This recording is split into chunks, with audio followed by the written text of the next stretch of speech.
How dare you disrespect flight policy? You all would sit on the floor till flight lands. Pilot orders black triplets to sit on the floor, and moments later he's fired on the spot in a way that proves sometimes the children racists humiliate have a father powerful enough to ground entire flights with one phone call and destroy careers that took decades to build with consequences that reach from cockpit to unemployment line to industry-wide policy reform.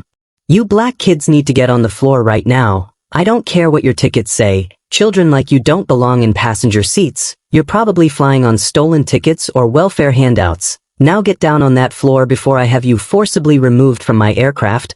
This is my plane and I decide who sits where. And I'm telling you that you don't deserve seats. A pilot's voice cut through the cabin of United Airlines Flight 2847 bound for Chicago with hatred so pure it felt like physical assault. His white face twisted with disgust as he stood in the aisle towering over three 13-year-old black children, triplets named Jordan, Jasmine, and Jada Williams who'd been sitting quietly in their assigned seats reading and listening to music, who'd done nothing except exist while black in a space this pilot had decided they didn't belong.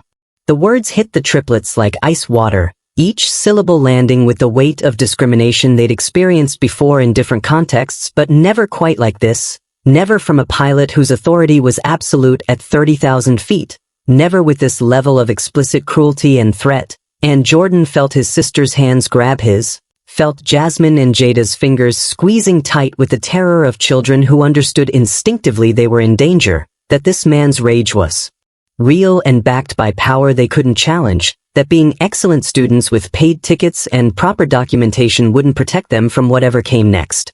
"Sir, we have our boarding passes," Jordan said, his voice shaking but trying to maintain the politeness his parents had drilled into them as protection. "We're in our assigned seats. We paid for these tickets. Our parents prepared everything. We're just trying to get to our aunt's wedding anniversary in Chicago. Please can you just check our documentation?"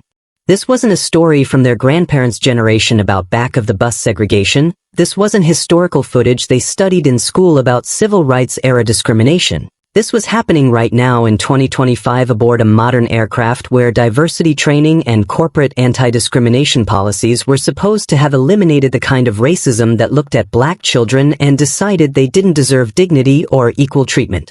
And if you think racism died somewhere between Rosa Parks and today, if you believe we've evolved past adults terrorizing children based solely on skin color, then you need to understand that hatred didn't disappear. It just learned to hide behind authority and procedure while inflicting the same dehumanizing cruelty it always has. Maybe worse now because it happens in spaces that claim to value equality while people with power use that power to harm vulnerable passengers without fear of consequences until someone with more power stops them. The triplets had encountered microaggressions before, had dealt with teachers who assumed they were less capable despite being honor students, store employees who followed them through aisles, adults who touched their hair without permission or made comments about how articulate they were, but this felt different, felt more dangerous because they were trapped on an aircraft with a pilot who controlled whether the plane took off, who could deny them travel, who could humiliate them in front of passengers who were already pulling out phones to record but not to help, just to document trauma for later consumption. Jordan had felt shocked when the pilot first approached them with hostility, had thought maybe there was some misunderstanding, but as the verbal assault continued he realized with sinking certainty that this wasn't confusion, this was racism, this was exactly what his father had warned them about when preparing them for this trip, and the recognition mixed with weary familiarity because of course this was happening. Of course their blackness was being criminalized, of course their presence in passenger seats was being challenged. I said get on the floor, the pilot whose name tag read Captain Richard Stevens repeated, his voice rising with anger that passengers throughout the cabin could hear. "You're refusing to follow crew instructions, which is a federal offense. You're being disruptive and insubordinate. And if you don't comply immediately I'm going to have you arrested when we land. Now I'm giving you one last chance to obey before I make this much worse for you and your family." Other passengers were watching this confrontation with varying degrees of discomfort, some with phones out recording, some shifting in their seats and avoiding eye contact, some nodding along with the pilot as if they agreed these black children were probably causing problems, and the collective silence of adults who could have intervened but chose not to felt like its own violence, like permission for Captain Stevens to continue his assault on children who needed protection but were receiving only documentation of their humiliation. "Please someone help us," Jasmine said, tears streaming down her face. Addressing the cabin full of witnesses, "We didn't do anything wrong, we just want to go to our aunt's wedding. Why is he being so mean to us? Can someone who knows airline rules please tell him we're allowed to sit in our seats?" And her voice carried the particular desperation of a child appealing to adults who should protect her but were choosing silence instead. And a few passengers shifted uncomfortably, but no one spoke up. No one used their voice or their privilege to say this is wrong, leave these children alone. If you believe children should never be humiliated by adults in positions of authority, keep watching, because what happens when these triplets' father finds out will restore your faith that sometimes justice comes for racists who think they're untouchable. And if you've ever been treated like you don't belong somewhere because of how you look, drop a comment below and tell us your story. Tell us where you're watching from and what time it is, because you need to see what happens when someone terrorizes the children of a CEO who supplies aircraft parts to the airline currently employing this pilot. This story doesn't end the way you think, so hit that like button if you stand against racism and subscribe to this channel, because we're exposing incidents that airlines don't want you to see. Jordan pulled out his phone to call their father, his hands shaking so badly he could barely unlock the screen, and Captain Stevens saw the movement and his face transformed with rage. "You're trying to call someone," he said, advancing on Jordan with menace that made all three children shrink back. "How dare you break protocol? How dare you use electronic devices when crew is addressing you? That's it, you've just made this so much worse for yourselves. All three of you get on that floor right now, or I'm having you removed from this aircraft in handcuffs." But to understand how three honor students ended up being ordered to sit on an aircraft floor by a pilot whose racism would cost him his career, how triplets traveling to celebrate family ended up terrorized by someone who should have ensured their safety, we need to go back 12 hours to a loving home in Atlanta, where this morning started not with confrontation but with excitement and parents' careful preparation of children they were sending into a world that still saw their black skin as threatening despite every precaution they could take. Jordan Michael Williams, Jasmine Grace Williams, and Jada Hope Williams were 13-year-old triplets, 8th graders at Benjamin Banneker Academy, where they maintained straight A averages and participated in robotics club, debate team, and student government. Children of Michael and Dr. Sarah Williams, who'd raised them with constant awareness that excellence was expected, not optional, that their black skin would make the world judge them more harshly, that they'd need to be twice as good to receive half the recognition their white peers got automatically. Michael was CEO of Aerotech Solutions, a company he'd built over 20 years into a major supplier of aircraft parts and maintenance services for airlines across North America, including United Airlines, which relied on Aerotech for critical components and technical support worth tens of millions in annual contracts. While Sarah was a pediatric cardiologist at Emory University Hospital, and together they'd created lives of achievement and stability for their children while constantly preparing them for the reality that success didn't protect black people from racism that saw only skin color. The triplets were close in the way that multiples often are, finishing each other's sentences and communicating in shorthand, developed over 13 years of shared experience. Jordan, the natural leader and protector of his sisters, Jasmine, the peacemaker who could defuse conflicts with wisdom beyond her years, Jada, the creative spirit who saw possibility where others saw obstacles, all three carrying themselves with confidence born from being loved unconditionally by parents who'd prepared them for both opportunity and injustice. They were polite children, responsible beyond their years, the kind of kids who volunteered at their church's food pantry, who helped elderly neighbors with groceries, who'd been taught that respectability might not protect them from racism but at least ensured they couldn't be blamed for provoking it, a lesson their parents knew was unfair but necessary. This trip to Chicago for their Aunt Keisha's 10th wedding anniversary celebration had been planned for months, a long weekend with extended family they hadn't seen since before the pandemic, and the triplets had been excited about exploring Chicago and spending time with cousins and celebrating love that had lasted a decade.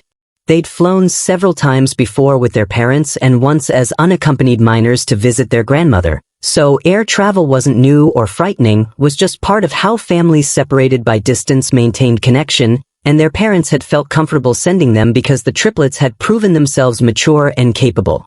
That morning they'd woken at 5 am too excited to sleep longer, had packed their carry-ons with clothes and books and headphones, had triple-checked they had their boarding passes and identification and the emergency contact information their parents had prepared.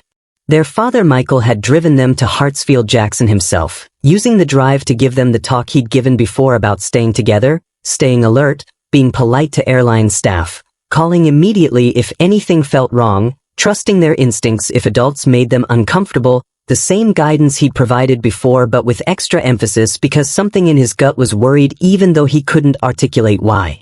Check-in at the United counter had been smooth, the agent processing their tickets with professional efficiency, commenting that they seemed like responsible young people, printing their boarding passes for seats 12A, 12B, and 12C together in economy, and the triplets had felt proud of their independence. Security was normal, TSA waving them through after standard screening, and they'd waited at their gate for 40 minutes doing homework and texting Aunt Keisha about arrival plans, everything proceeding exactly as it should, exactly as their previous flights had proceeded, giving them no warning that this trip would be different. Boarding had been called by Rose and the triplets had walked down the jetway with their small backpacks, found their seats in the middle of the aircraft, and settled in with practiced efficiency, Jordan taking the aisle, Jasmine in the middle, Jada at the window, arranging themselves the way they always did when traveling together. The plane was a newer 737, comfortable enough for the 2-hour flight to Chicago, and other passengers filed past them without incident, a businessman who nodded politely, a young family with a toddler, college students heading back to school, normal travelers going about normal lives while the triplets pulled out books and headphones anticipating a routine flight. The initial flight crew had been professional, a young black woman named Monica who'd helped them stow their bags and asked if they needed anything, her kindness making them feel welcomed and safe, and for the first 20 minutes of boarding everything felt normal, felt like this would be just another unremarkable flight, another successful demonstration of their independence and capability. Then Captain Richard Stevens had appeared in the cabin doing what pilots sometimes did, walking through to greet passengers or assess something, and when his eyes landed on the triplets his expression had shifted from neutral to hostile so quickly it was startling, and Jordan had felt that familiar prickle of awareness that meant danger, that instinct black people develop for recognizing when someone has decided you're a problem. Captain Stevens had stopped at their row, looked at them with undisguised contempt, and said, "Let me see your boarding passes. I need to verify you're in the right seats," his tone carrying suspicion that the businessman 3 rows up hadn't received, that the white college students behind them hadn't been subjected to, and the differential treatment was obvious enough that nearby passengers noticed and started paying attention. The triplets had shown their boarding passes, legitimate tickets their father had purchased, and Captain Stevens had examined them with theatrical scrutiny like he was searching for evidence of fraud, and he'd muttered something under his breath about how things had changed, about how anyone could fly these days, comments that signaled his displeasure at having to share his aircraft with black children.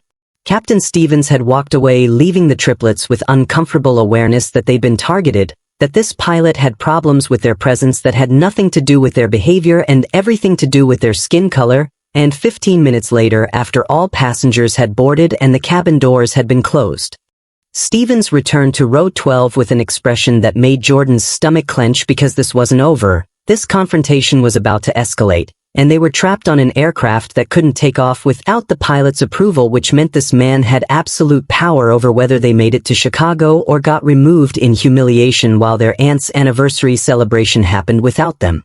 "I need to see your boarding passes again," Stevens said, his voice carrying false authority designed to make his racism sound like procedure. "There's been a discrepancy flagged in the system and I need to verify your tickets are legitimate before we can depart. This is standard protocol when documentation appears suspicious." "We already showed you our boarding passes," Jasmine said, her voice trembling but trying to maintain calm. "They're legitimate tickets our father purchased directly from United's website. We have confirmation emails and everything. There's no discrepancy. You checked them yourself 20 minutes ago and they were fine." But Stevens just shook his head like she was lying or confused, like the boarding passes that had been acceptable earlier had somehow become problematic now that he'd had time to decide these black children didn't belong on his aircraft. And he said, "I don't care what you think you have. I'm telling you these tickets aren't good enough to fly. They don't meet our verification standards. Now you have 2 options. You can either deplane voluntarily right now and rebook on another flight, or you Can move to the back of the aircraft where there are open seats more appropriate for passengers with questionable documentation. The suggestion that they move to the back landed with devastating historical weight, echoed segregation that was supposed to be illegal and impossible in 2025, made explicit what had been implicit in Stevens's earlier hostility, and Jada felt tears burning in her eyes because this couldn't be real, couldn't be happening. A pilot couldn't actually be telling them to move to the back based on nothing except racism. But the reality was undeniable as Stevens stood there waiting for them to comply with his demand. "Our seats are assigned," Jordan said, pulling out his phone to show the digital boarding passes with seat numbers clearly listed. "We're in 12A, 12B, and 12C. These are the seats United assigned us and that our father paid for. We're not moving to the back. We're not doing anything except sitting in our legitimate seats and flying to Chicago like we're entitled to do." Stevens's face flushed red with anger at being contradicted, at having his authority challenged by black children who should have known their place was to accept whatever treatment he decided to give them. And he said, "You don't tell me what you're entitled to. I'm the captain of this aircraft, which means I decide who sits where and who flies at all. And I've decided that passengers with suspicious tickets don't belong in the main cabin. Now you can move voluntarily or I can have you forcibly relocated. Those are your only options. I'm not arguing with children who don't understand how airlines work." The circular logic was maddening. Their tickets simultaneously legitimate enough to get them through check-in and security but suspicious enough to warrant relocation once a racist pilot decided their presence offended him, and the triplets felt trapped in nightmare logic where up was down and documentation meant nothing when prejudice had decided to override reality. "Please can someone help us?" Jasmine said loudly, addressing other passengers who were pretending not to watch even though everyone in nearby rows could hear every word. "This pilot is trying to make us move to the back of the plane even though we have assigned seats. Can someone who knows airline rules please tell him this isn't legal? Please, we just want to get to our aunt's anniversary." And her voice carried the desperation of a child appealing to adults who should protect her but were choosing silence instead. A few passengers shifted uncomfortably. A businessman across the aisle made eye contact with Jordan for a moment before looking away in shame. Someone pulled out a phone to record, but no one spoke up. No one used their voice or privilege to say this is wrong. Leave these children alone. Their collective silence permission for Stevens to continue his assault. "I'm calling our father," Jordan said, unlocking his phone with hands that shook from adrenaline and fear. "He needs to know what's happening. He can talk to whoever we need to talk to at United to fix this." And he scrolled to Dad's cell and pressed call, listening to it ring once, twice, 3 times, 4 times, and then voicemail, his father's professional greeting saying, "You've reached Michael Williams. I'm unable to take your call. Please leave a message." And Jordan felt panic rising because their father was probably in a meeting, probably had his phone silenced, probably had no idea his children needed him urgently. He tried their mother's line next, hoping Dr. Sarah Williams might be between patients, might be able to answer, but her phone went directly to voicemail without ringing, the automated message saying the customer you are trying to reach is unavailable, and Jordan realized she must be in surgery with her phone completely off, and they were alone, truly alone, with no adult who could intervene on their behalf. Stevens saw Jordan trying to call and his expression transformed from hostile to furious, and he advanced on Jordan with menace that made all 3 triplets shrink back into their seats. "You tried to call someone," he said, his voice rising with rage that was disproportionate to the action. "How dare you use your phone when a crew member is addressing you? How dare you break protocol and ignore my instructions? That's a federal violation of airline safety regulations. You just made this situation so much worse for yourselves." And Jordan said weakly, "We're allowed to use phones. The plane hasn't taken off yet. We're just trying to reach our parents." But Stevens talked over him saying, "You're not allowed to do anything except follow my orders. And since you've demonstrated you can't follow simple instructions, since you've shown complete disrespect for authority, I'm done being patient with you." "You tried to call," Stevens repeated, his face now inches from Jordan's, his breath hot with coffee and something that smelled like rage itself. "You defied me when I was giving you lawful orders. You broke federal aviation regulations. Now all 3 of you are going to learn what happens when passengers don't respect the captain's authority. All 3 of you get on that floor right now. Sit down on the floor of this aircraft. That's where disobedient passengers belong, and you're going to stay there until I decide otherwise." The demand to sit on the floor hung in the air, so shocking that for several seconds no one moved or spoke, passengers processing whether they'd actually heard a pilot order children to sit on an aircraft floor, whether that could possibly be a real command or whether they'd misunderstood, and the triplets stared at Stevens with expressions mixing disbelief and terror because surely he couldn't mean it. Surely an adult in authority wouldn't humiliate children this way. Surely there were rules or laws or basic human decency that would prevent this from happening. "I'm not repeating myself," Stevens said, his voice carrying throughout the cabin now, making sure everyone understood his authority was absolute. "When I give an order on my aircraft, I expect immediate compliance. Now the three of you get on that floor or I'm calling security to remove you from this flight entirely. You'll be banned from United Airlines and your parents will face federal charges for your behavior. Now move." "We didn't do anything wrong," Jada sobbed, her voice breaking completely with the injustice of being punished for the crime of existing while black, for trying to call their parents when they needed help, for refusing to accept discrimination quietly. "We're just kids trying to visit family. Why are you being so cruel? Please don't make us sit on the floor. That's so mean. Everyone will see us. Everyone will think we did something bad." And her tears were flowing freely now, 13 years old and stripped of any pretense of composure, reduced to begging an adult for mercy that clearly wasn't coming. Stevens looked at her crying face with what might have been satisfaction, might have been the pleasure that bullies feel when they successfully break their victims, and he said, "You did do something bad. You disrespected the captain. You violated protocol. You refused lawful orders. And now you're learning that actions have consequences. Maybe this will teach you some discipline your parents apparently failed to instill." The attack on their parents, the suggestion that Michael and Sarah Williams had failed to raise them properly, added insult to the physical punishment Stevens was inflicting, made the humiliation more complete by implying the triplets deserved this treatment, that better parenting would have prevented this moment, and Jordan felt rage cutting through his fear, felt fury at this racist pilot who was terrorizing them and blaming them for their own victimization. Jasmine tried one more appeal to reason, her voice shaking but determined, saying, "Sir, we're 13 years old. We're children. Making us sit on the floor is child abuse. It's illegal. Someone please." She turned to address passengers directly. "Please call the authorities. Please report what he's doing. This can't be legal." But the passengers who'd been recording pocketed their phones, the ones who'd been watching looked away, and the businessman who'd made eye contact earlier was suddenly very interested in the safety card in his seat pocket. Their collective decision to not get involved more devastating than Stevens's cruelty because it proved the triplets were truly alone.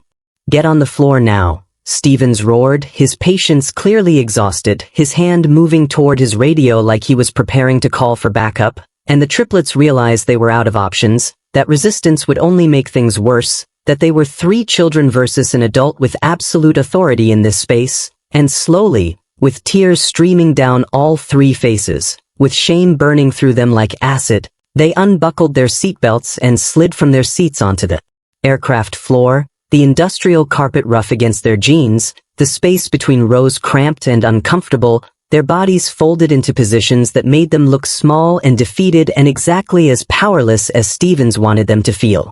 "That's better," Stevens said, satisfaction evident in his voice. "Now you're going to stay exactly like that until we land in Chicago. Maybe by then you'll have learned some respect." And he walked away, leaving them sitting on the floor while other passengers stared, while phones came back out to capture their humiliation, while the triplets experienced degradation so profound it felt like it might permanently alter who they were.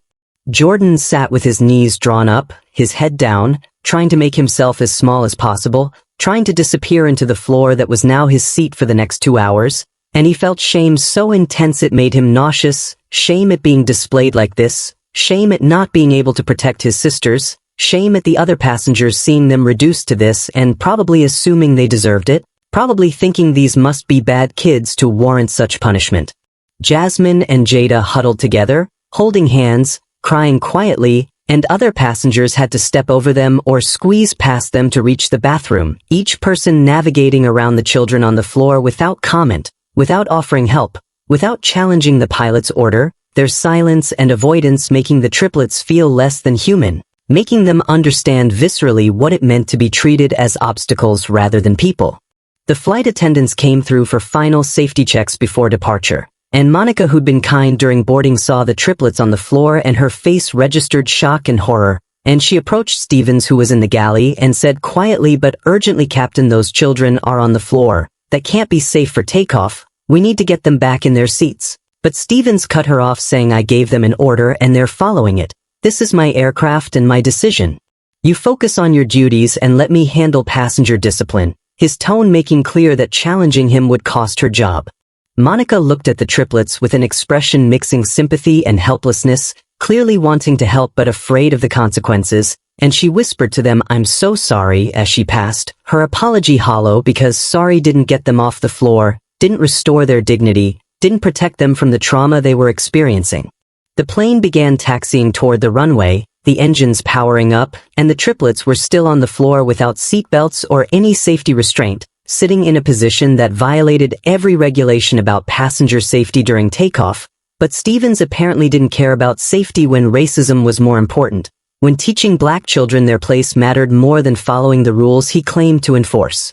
Jordan tried his father's number again, the call going to voicemail again, and he left a message saying, "Dad, please call back. Something really bad is happening. We need you. The captain made us sit on the floor and we're about to take off and I'm scared. Please, Dad, call us back." His voice breaking on the last words, 13 years old and trying to be strong but unable to hide the terror. If you're watching this and you've ever stayed silent when children needed help, subscribe to this channel right now and promise yourself you'll be the voice that speaks up next time. Because what happens next will show you that silence enables cruelty, that bystanders who watch without acting are complicit in harm, and these children needed adults to protect them but got mostly cameras. So hit that subscribe button if you believe protecting vulnerable people matters more than your comfort. The plane accelerated down the runway, the triplets bracing themselves against seats to avoid being thrown around during takeoff, and as the aircraft lifted off the ground they remained on the floor, crying and terrified and utterly powerless, while Captain Stevens piloted them toward Chicago with satisfaction that he'd successfully put these black children in what he considered their proper place. The plane accelerated down the runway, the triplets bracing themselves against seats to avoid being thrown around during takeoff, and as the aircraft lifted off the ground they remained on the floor, crying and terrified and utterly powerless, while Captain Stevens piloted them toward Chicago with satisfaction that he'd successfully put these black children in what he considered their proper place, and the ascent pushed them backward against the seat legs, their bodies sliding slightly as gravity and momentum conspired to make their already uncomfortable position even more painful, and Jordan wrapped his arms around both his sisters, trying to hold them steady, trying to protect them even though he was just as vulnerable, just as powerless, just as reduced to something less than human by a pilot who decided their black skin meant they didn't deserve dignity or safety. The seatbelt sign illuminated overhead with its familiar chime, a safety requirement for everyone except apparently the 3 children sitting on the floor without any restraint, without any protection if turbulence hit or if the plane had to make sudden maneuvers, their safety sacrificed to Stevens's need to humiliate and punish them for the crime of existing while black in his aircraft. Once the plane reached cruising altitude and the seatbelt sign turned off, passengers began moving around the cabin, some heading to bathrooms, others retrieving items from overhead bins, and each person who passed the triplets had to navigate around them, had to step over Jordan's legs or squeeze past Jasmine and Jada, and some muttered "excuse me" with embarrassment, some avoided eye contact completely, some stared with expressions ranging from pity to disgust to satisfaction, and the constant traffic of people treating them as obstacles rather than humans made the humiliation worse with each passing minute.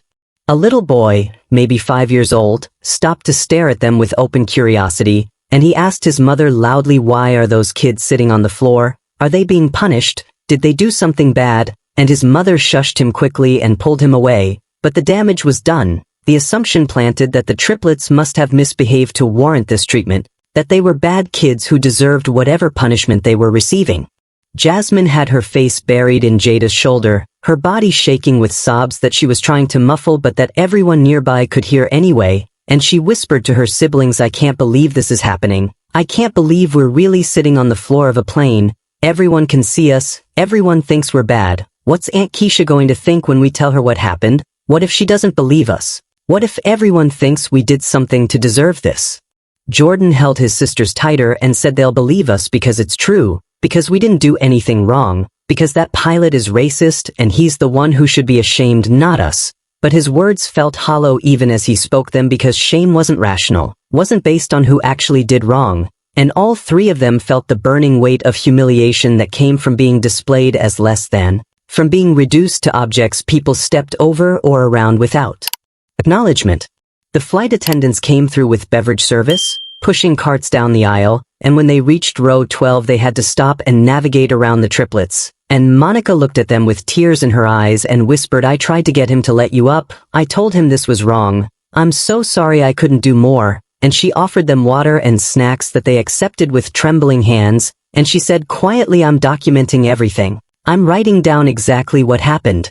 Promise this won't be ignored." But her promises felt insufficient because documentation after trauma didn't prevent the trauma, didn't give them back their dignity, didn't undo the hour they'd already spent on the floor with another hour still to go before landing.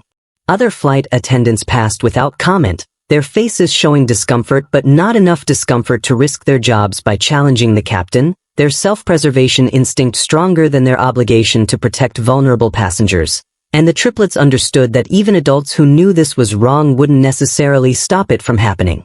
Jordan's phone buzzed in his pocket, startling him, and he pulled it out to see a text from his father saying, "Sorry I missed your call, was in meeting, everything okay, you guys in the air yet?" And Jordan's hands shook as he typed back, "No, everything is not okay. The pilot made us sit on the floor. He said our tickets weren't good enough. He's being really mean, Dad, we need help." And he hit send and watched the message show as delivered and waited for a response that would take minutes that felt like hours.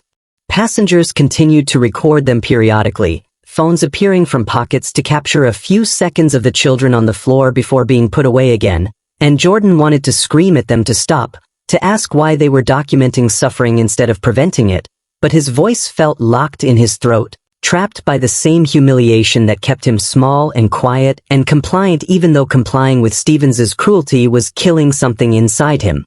A white woman in her 60s finally spoke up, her voice carrying through the cabin as she said to no one in particular, "This is disgraceful. Those are children sitting on the floor. Where is the humanity? Someone needs to do something." And a few passengers nodded in agreement, a few murmured support, but no one actually did anything. No one pressed their call button to summon flight attendants. No one demanded to speak with whoever had authority to override the captain. No one used their privilege or their courage to transform disapproval into action that might have helped.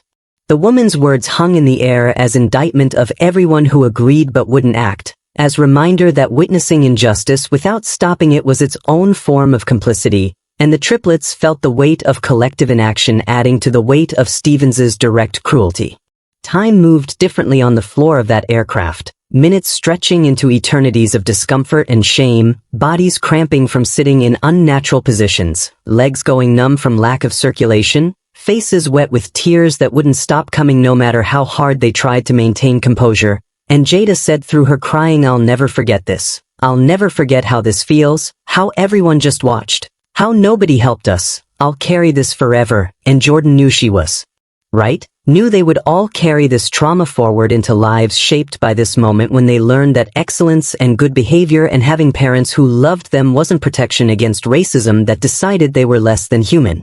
Captain Stevens's voice came through the intercom announcing they were beginning their descent into Chicago, and the triplets felt relief mixing with dread because soon they'd land and this particular torture would end, but they'd have to stand up and walk off this plane with everyone watching, with everyone having seen them on the floor, with their humiliation complete and permanent. Captain Stevens's voice came through the intercom announcing they were beginning their descent into Chicago, and the triplets felt relief mixing with dread because soon they'd land and this particular torture would end, but they'd have to stand up and walk off this plane with everyone watching, with everyone having seen them on the floor, with their humiliation complete and permanent. And Jordan checked his phone again, hoping for a response from their father, but seeing nothing. The message delivered but not yet read. Their father, probably still in whatever meeting had prevented him from answering earlier, probably unaware his children were experiencing trauma that would shape the rest of their lives while he discussed business deals or reviewed contracts or did whatever CEOs did in meetings that seemed important until you compared them to children suffering abuse at 30,000 feet. The descent began, the plane angling downward toward O'Hare International Airport, and the seatbelt sign illuminated again with its chime, and passengers returned to their seats and buckled in for landing, following safety protocols that apparently didn't apply to the 3 black children still sitting on the floor in row 12 without restraints, without protection, without the basic safety measures that were mandatory for everyone else but optional when the captain decided punishment mattered more than regulations. Jordan tried to brace himself and his sisters against the seats as the plane descended, tried to hold them steady as air pressure changed and ears popped and the aircraft made the adjustments that came with lowering altitude, and he felt fury at Stevens for endangering them this way, for caring so little about their safety that he'd leave them unsecured during landing procedures that required everyone else to be belted and seated properly. Monica came through the cabin doing final safety checks, and when she reached row 12 she stopped and said to the triplets in a voice that trembled with either fear or anger or both, "The captain says you're to remain exactly where you are until we've landed and parked at the gate. He says you're not to move or speak. He'll deal with you after all other passengers have deplaned," and her face showed she hated delivering this message, hated being complicit in their continued humiliation, but she delivered it anyway because her job depended on following orders even when orders were cruel. The triplets nodded their understanding because what else could they do, trapped in this nightmare where an adult with absolute authority had decided to torture them and systems that should have protected them had failed completely, where documentation of their suffering existed on dozens of phones but intervention had never materialized because witnessing apparently felt more comfortable than acting. The plane touched down with a jolt that made the triplets grab onto seats to avoid being thrown forward, their bodies unprotected by seatbelts that might have cushioned the impact, and Jasmine bit her lip hard enough to draw blood trying not to cry out as her shoulder hit the armrest, as pain radiated from the collision that should have been prevented by basic safety equipment. And she tasted copper and tears and wondered if this was what their ancestors had felt during segregation, this particular mixture of physical pain and psychological degradation that came from being treated as less than human by people who had power and used it to inflict suffering. The aircraft taxied toward the gate, the familiar sounds of engines powering down and seat belt buckles clicking as passengers prepared to deplane, and the triplets remained on the floor listening to people gather their belongings, retrieve bags from overhead bins, stand in the aisle waiting for the door to open, all of them stepping around or over the children without comment, without protest, their silence in these final moments as damning as their silence throughout the flight.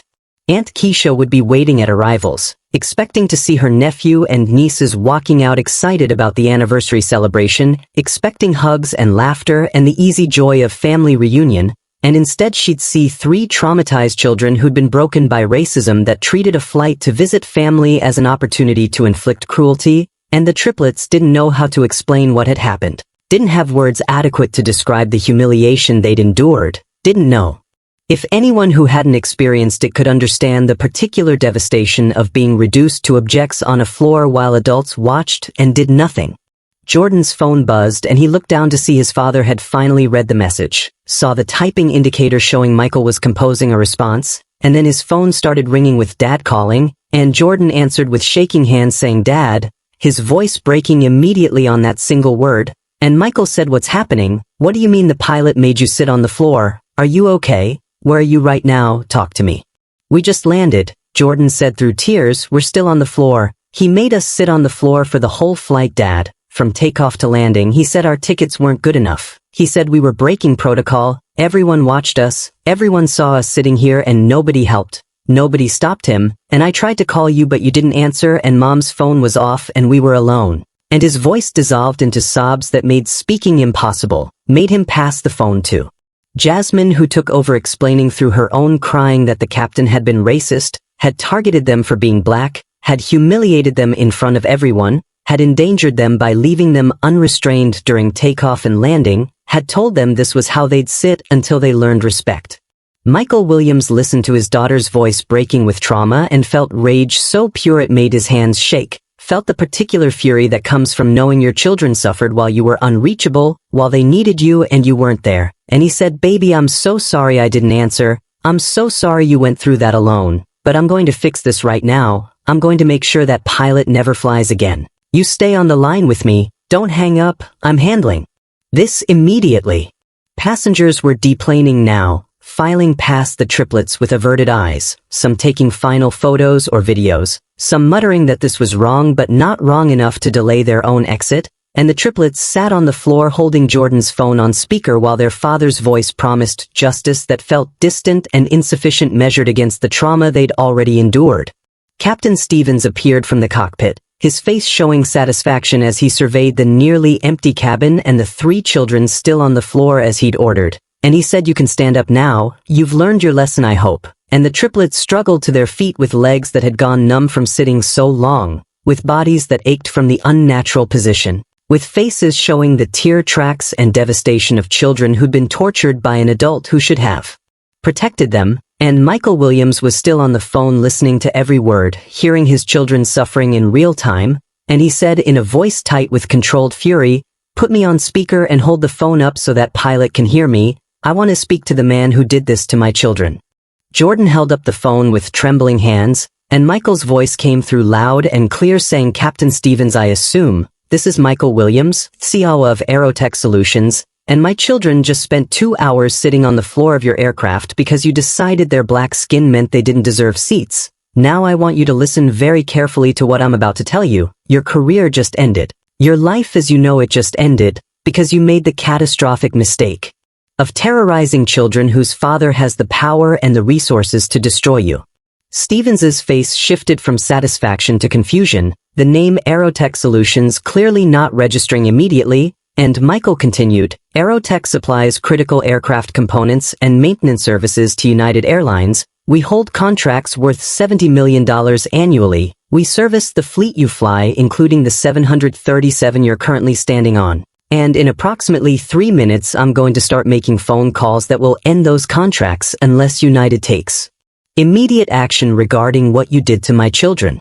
The color drained from Stevens's face as understanding penetrated, as he realized these weren't just random black children he could abuse without consequence, but the children of someone who had leverage over his employer, who could threaten United's operations and profitability, who could make his racism expensive in ways that mattered to people who controlled his employment. And he stammered, "I didn't know who they were. If I'd known they were your children, I never would have." But Michael cut him off with savage precision, saying, "That's exactly the problem, Captain. You would have treated my children with respect if you'd known who their father was, but you felt free to abuse them when you thought they were powerless, when you thought no one would hold you accountable, when you assumed black children could be humiliated without consequence, and that tells me everything I need to know about your character and your fitness to command an aircraft." Michael was already dialing on another line, his executive assistant visible in the background responding to rapid instructions, and he said, "Get me David Morrison at United's corporate office immediately. Then I need the VP of Operations, the head of HR, and the CEO. I want everyone who has authority to fire this pilot on the phone in the next 5 minutes. This is a crisis and they need to treat it as such." The triplets watched Captain Stevens's face cycle through emotions, denial to fear to desperate calculation about how to salvage a situation that was clearly beyond salvaging, and he said to the phone, to Michael, "Mr. Williams, please let me explain. There was a misunderstanding. I was enforcing safety protocols. Your children were being disruptive." And Michael's voice when he responded carried the cold fury of someone who'd built a company through strategic ruthlessness and was prepared to deploy every bit of that ruthlessness now. "Do not insult my intelligence by lying about what you did. I have my children's testimony. I have recordings from other passengers that are already being sent to me. I know exactly what happened. You racially profiled 3 13-year-olds and then humiliated them for 2 hours, and now you're going to face every possible consequence."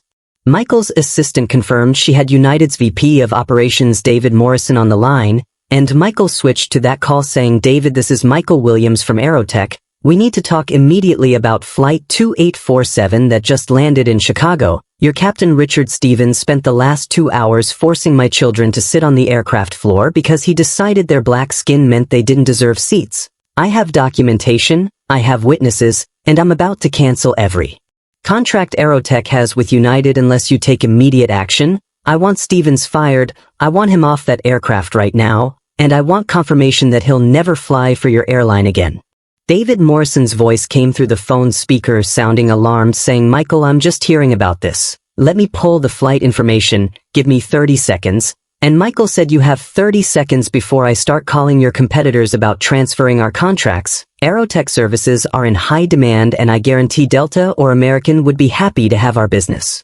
The threat was real and immediate. $70 million in annual revenue that United couldn't easily replace, critical maintenance contracts that kept their fleet operational, aircraft parts that had lead times measured in months if they tried to source elsewhere, and Morrison clearly understood the stakes because his voice when he returned carried urgency. Michael, I'm looking at the passenger manifest now. I see 3 Williams children. I'm pulling security footage and flight attendant reports. Can you give me 5 minutes to gather facts before we proceed? I promise you this is being treated as our highest priority.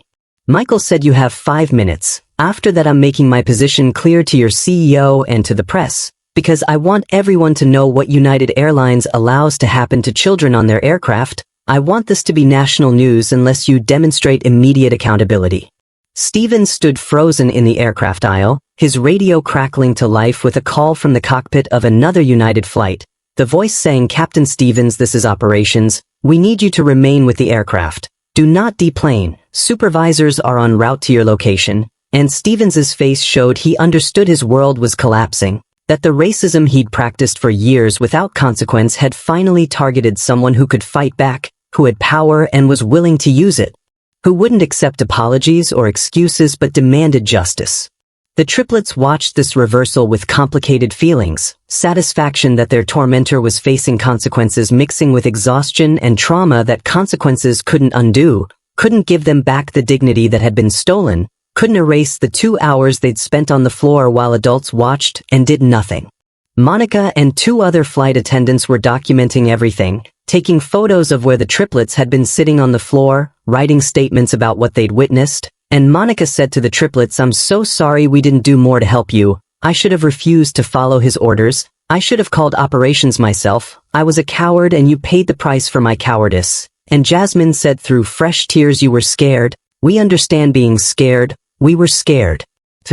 Michael's voice came back through the phone saying, I have United CEO on another line. They're ordering an emergency grounding of your aircraft pending investigation. They're sending airport security and corporate representatives to remove Captain Stevens from duty, and they've confirmed he's being terminated effective immediately. His pilot's license will be reported to the FAA with a recommendation for permanent revocation. This man will never fly commercially again. Stevens's face crumpled as the full weight of consequences landed, as he understood that years of building his career, decades of flight experience, his identity as a pilot, his livelihood and his future, had just been destroyed because he'd let his racism override his judgment, and he looked at the triplets with an expression that might have been remorse or might have been self-pity at facing accountability, and he said, I made a mistake, I'm sorry, if I could take it back I would, but Jordan stepped away from him and said, our suffering isn't about you learning a lesson, our trauma isn't your teaching moment, you hurt us because you wanted to, because our black skin made you think you could, and now you're only sorry because you got caught, because you finally hurt someone whose father had power to hurt you back. And his words carried the particular wisdom that comes from experiencing injustice and understanding that apologies after harm are hollow when they're motivated by consequences rather than genuine remorse. Airport security arrived within minutes. 3 officers who boarded the aircraft and approached Captain Stevens with professional courtesy that would shift once they understood the full situation, and the lead officer said, Captain Stevens, we've been instructed to escort you off the aircraft and to the United Airlines administrative office. You're being relieved of duty pending investigation into passenger complaints. Please come with us. And Stevens looked at the triplets one more time before being led away, his pilot's uniform that had represented authority and respect now just clothing on a man who'd used his position to inflict cruelty and was learning that institutional power had limits when wielded against people with connections and resources. The triplets watched him go with satisfaction that felt incomplete because his removal didn't give them back the 2 hours of humiliation, didn't erase the trauma that would follow them forward, didn't make the other passengers' silence any less damaging. Justice after suffering never quite balancing the scales the way people hoped it would.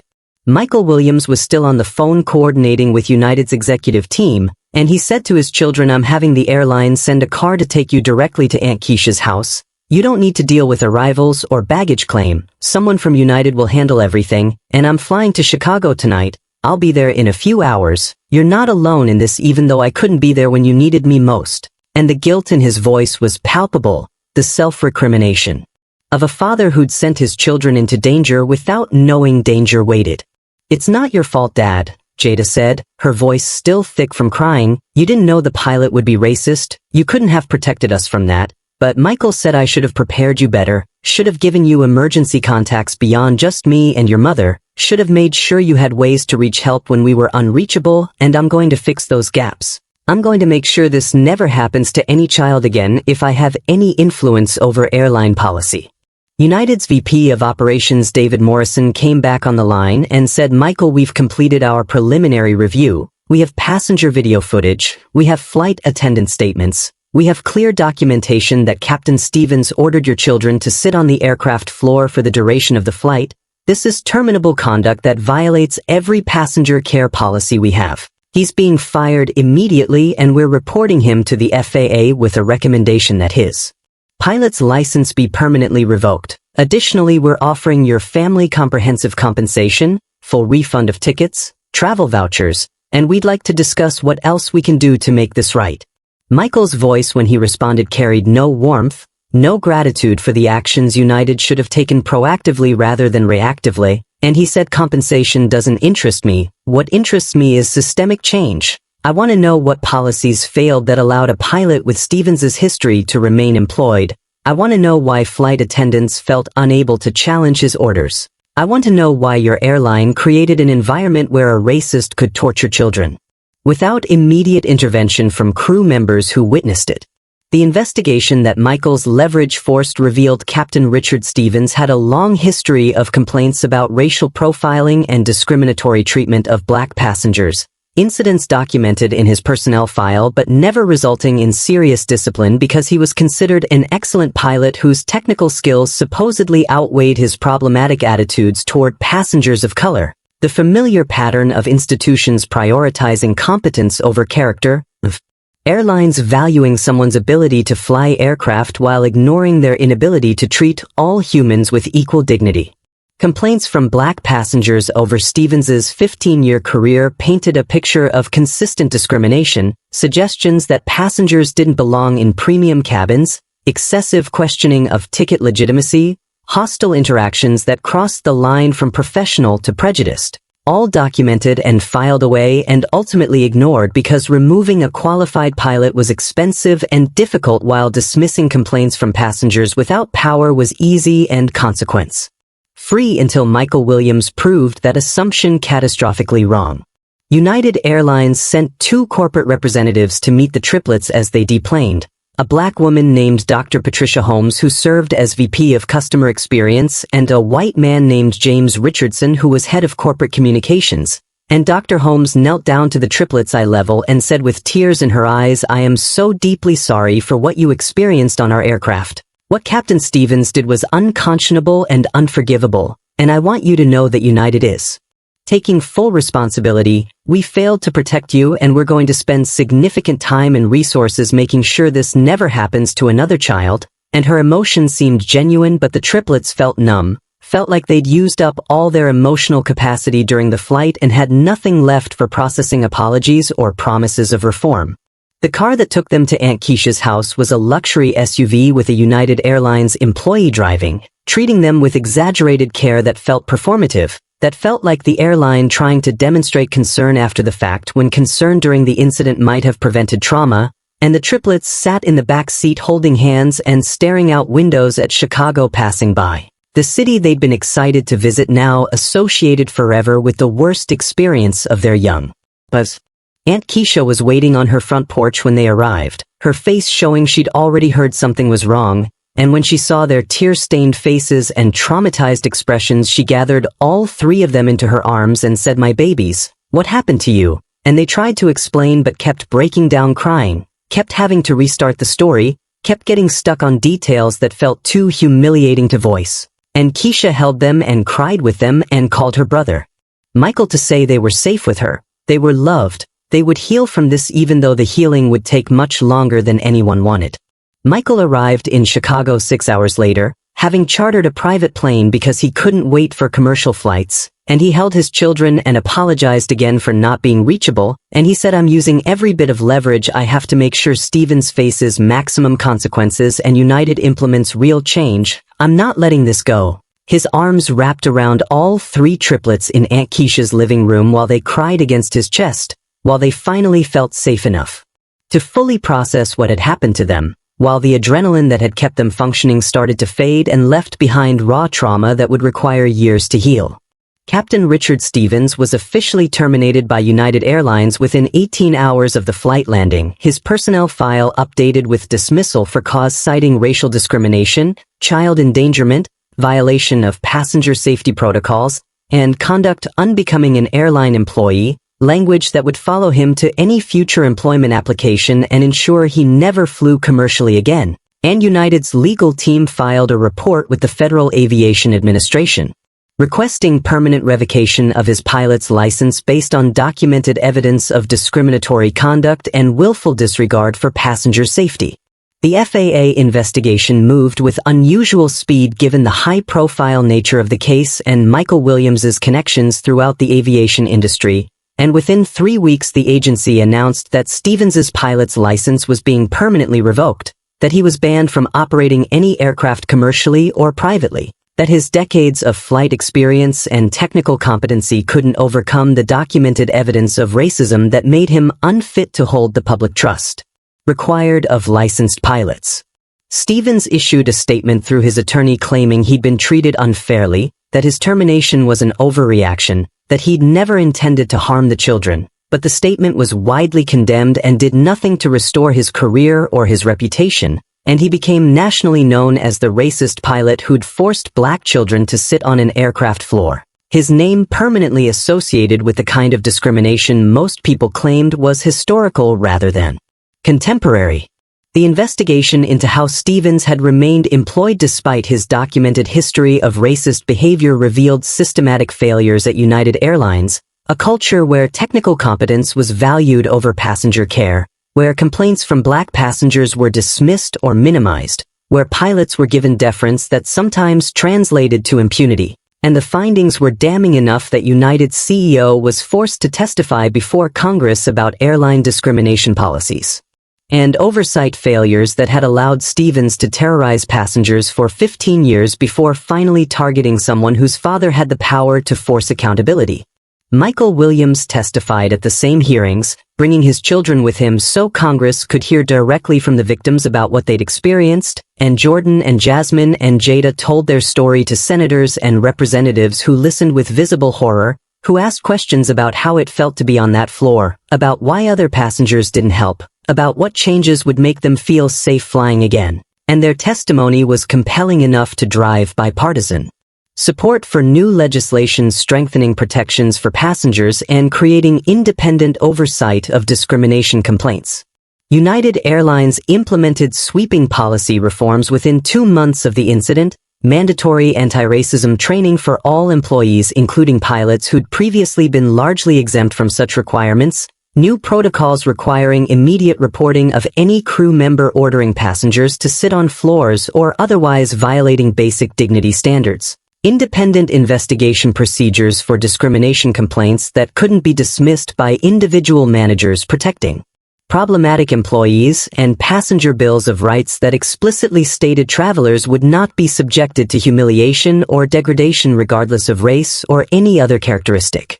The reforms were comprehensive and expensive, costing the airline tens of millions in training and system implementation and in settling the Williams family's lawsuit, which was resolved confidentially but rumored to be in the 8-figure range. But United's leadership made clear that no cost was too high to prevent another child from experiencing what Jordan, Jasmine, and Jada had endured, that their values had to be more than words in mission statements but actual practices that shaped every interaction. Other airlines watched United's reckoning and proactively reviewed their own policies and personnel files, identifying and removing employees with histories of discriminatory complaints, implementing similar training and oversight reforms either because they genuinely wanted to improve or because they feared becoming the next viral story of racism in aviation. And the industry-wide changes that followed represented transformation of systems that had protected racists while failing to protect their victims, though the triplets knew those changes came too late for them, that they'd paid the price for reforms that would benefit future travelers but couldn't undo their trauma. The anniversary celebration for Aunt Keisha happened 3 days after the incident, and the triplets attended despite their emotional state because family was important and love was important and not letting racism steal everything from them mattered. But they moved through the party like ghosts, flinching when strangers approached, unable to fully engage with the joy that should have defined the weekend. Their trauma visible to everyone who knew what had happened, and several relatives cried. Watching them struggle, cried at the unfairness of children carrying burdens no children should carry, cried at the persistence of racism that survived in 2025 despite all the progress people claimed had been made. Uncle James pulled Michael aside and said with tears in his eyes, "I'm so sorry this happened to them. I'm so sorry their trip to see us became this nightmare." And Michael said, "It's not your fault. It's Stevens's fault and United's fault and every passenger who watched and did nothing. You didn't cause this." And they held each other the way brothers do when words aren't adequate for grief that runs too deep for language. The triplets returned to Atlanta a week later, flying on a private charter Michael arranged because none of them could face boarding a commercial flight, couldn't handle the triggers that airports and aircraft now represented, and they spent the flight curled together in seats they didn't have to fight for, in an environment where no one would make them sit on floors. But even the private plane couldn't feel completely safe because the violation they'd experienced had been so profound it had stolen their sense that any aircraft could be trusted, that any pilot could be counted on to protect rather than harm them, and they arrived home to a house that felt both familiar and strange because they were different people than the children who'd left excited about visiting family, were carrying trauma that had fundamentally altered how they moved through the world and how they understood their place in systems that claimed to value equality but demonstrated through action that Black children were still vulnerable to adults who decided their skin color meant they deserved humiliation. School was difficult in ways their parents hadn't anticipated, the triplets developing anxiety around authority figures who reminded them of Captain Stevens, flinching when teachers raised their voices or gave instructions in tones that carried command rather than request, struggling to focus in classes because their minds kept returning to the floor of that aircraft, to the feeling of being powerless while adults watched and did nothing, to the knowledge that excellence and good behavior and having parents who loved them hadn't protected them from racism that saw only their blackness and decided it was threatening or criminal or worthy of punishment. Their grades suffered for the first time in their academic careers, straight A students suddenly getting BS and CS because concentration was fractured by intrusive thoughts about the incident, because test anxiety had transformed into generalized anxiety about any situation where adults had power over them, because the confidence they'd once carried had been replaced by hypervigilance that exhausted them mentally and emotionally. Jordan stopped sleeping through the night, waking from nightmares where he was back on that floor, where his father never called back, where the plane never landed and he and his sisters spent eternity being stepped over by passengers who averted their eyes, and his exhaustion showed in dark circles and irritability that wasn't part of his personality before Stevens had decided to torture him for being Black. Jasmine developed a stutter that emerged when she was stressed, her words catching in her throat the way they had when she'd been trying to beg Stevens for mercy, her speech therapist explaining that trauma sometimes manifested in physical symptoms that would improve with time and treatment but might never fully resolve, that her body was carrying what her mind couldn't process, that healing would be measured in years not weeks. Jada's creative spirit that had been so vibrant before the flight seemed dimmed, her artwork becoming darker, her stories featuring protagonists who were trapped or powerless, her teachers expressing concern about the themes she was exploring but her therapist explaining this was how she was processing trauma, giving form to feelings too big and complex for 13-year-old language to capture.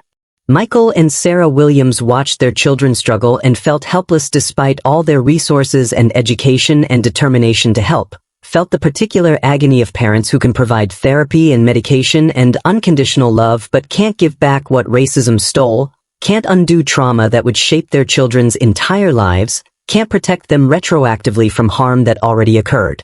The family started attending therapy together, working with a psychologist who specialized in racial trauma and understood that what the triplets had experienced wasn't just about one bad flight but about a lifetime of microaggressions and discrimination that had culminated in a moment where the mask came off and racism showed its face without pretense or apology. And healing required addressing not just the incident but the context that made such incidents possible. Captain Richard Stevens never worked in aviation again, his termination and license revocation making him unemployable in the only field he'd ever known, and he struggled to find work in his late 50s with a resume that was impressive until potential employers Googled his name and found thousands of articles about the racist pilot who'd abused children. His legacy forever defined by his worst actions rather than his decades of technical competence. Some people argued he'd paid enough, that losing his career and his reputation was sufficient punishment, that permanent banishment from aviation was excessive, but the Williams family and the millions who'd watched videos of 3 children crying on an aircraft floor disagreed, believed that terrorizing children deserved consequences that lasted, that Stevens had made choices and deserved to live with the results the same way his victims had to live with theirs except their trauma would outlast his unemployment. If this story broke your heart, if it made you think about times you witnessed injustice and stayed silent, if you understand now that bystander silence enables cruelty and your voice could save someone from suffering, then subscribe to this channel and commit to being the person who speaks up, who intervenes, who protects vulnerable people even when it's uncomfortable, because children like Jordan and Jasmine and Jada needed adults to help them and got mostly cameras, and your courage next. Time could be the difference between trauma and safety. So hit that subscribe button if you believe protecting children matters more than your comfort. The policy reforms Michael had forced through his leverage became industry standard within a year, other airlines adopting similar protections either voluntarily or because regulatory pressure made resistance costly, and while the changes were imperfect and implementation was uneven, they represented progress towards systems that might prevent future families from experiencing what the Williams family had endured. Though progress after trauma always felt insufficient to those who'd paid the price for change that should have existed already. The triplets testified at additional hearings, spoke at conferences about racial justice and children's rights, used their platform to advocate for stronger protections and accountability, transforming their pain into purpose even though purpose didn't erase suffering, didn't make them whole again, didn't give back the innocence that Stevens had stolen when he'd decided their black skin meant they belonged on floors rather than in seats. 3 years after the incident, the triplets were 16, preparing for college applications and thinking about futures that felt both possible and complicated by trauma that would follow them forward. And in an essay about experiences that shaped them, Jordan wrote about learning that racism wasn't historical artifact but present danger, that systems claiming to protect everyone often failed to protect black children, that justice was possible but imperfect, that consequences for perpetrators didn't heal victims but at least acknowledged that harm had occurred and mattered. They had survived what Captain Stevens did to them, had proven resilient enough to continue pursuing excellence despite setbacks, had maintained their bond as siblings who'd endured horror together, but survival wasn't the same as thriving, wasn't the same as being unchanged. And they carried forward into adulthood the knowledge that no amount of achievement or respectability or having parents with power could fully protect black people from racism that decided they were threats or criminals or less deserving of dignity, and that knowledge shaped everything about how they moved through the world, making them simultaneously stronger and more vulnerable, more aware and more wary, forever marked by 2 hours on an aircraft floor while adults watched and mostly chose silence over courage, documentation over intervention, comfort over justice that might have prevented the trauma they'd carry for the rest of their lives.